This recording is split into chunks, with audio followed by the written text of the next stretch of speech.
Ever wondered what magic transforms simple flour and water into a delightful, aromatic loaf of bread?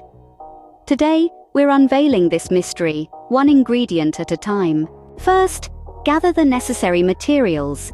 You'll need 2 kilograms of flour, 2.5 cups, that's about 500 milliliters, of warm milk, 5 glasses of warm water, about a liter, 80 milliliters of vegetable oil, 2 tablespoons of dry yeast, and 3 teaspoons of salt. Begin by combining these ingredients in a large bowl. Take your time to knead the mixture into a smooth, elastic dough. This initial kneading is crucial as it develops the gluten in the flour, giving the bread its structure and chewy texture.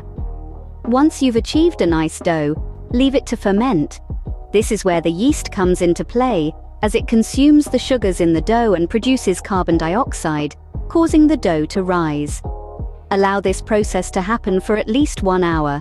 After the dough has rested and risen, knead it once more. This second kneading helps to redistribute the yeast and the gases it has produced, ensuring an even rise. Let the dough ferment for another 30 minutes. Next, divide the dough into 45 equal pieces. This step helps to ensure even baking, as all pieces will be the same size.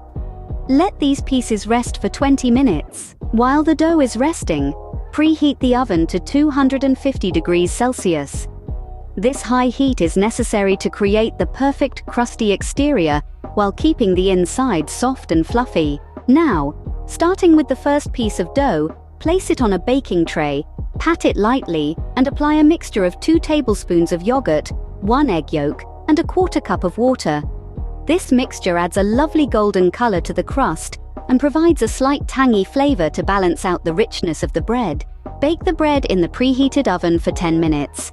Repeat this baking process with the remaining dough pieces. In summary, the key steps to creating the perfect loaf of bread include proper kneading, allowing time for fermentation, dividing the dough evenly, and baking at a high temperature. The importance of each ingredient cannot be overstated. The flour provides structure, the yeast helps the dough rise, the salt enhances flavor, and the yogurt mixture adds color and a touch of tanginess. And there you have it, the magic of bread making demystified. Now all that's left is to enjoy the fruits of your labor. Bon appetit!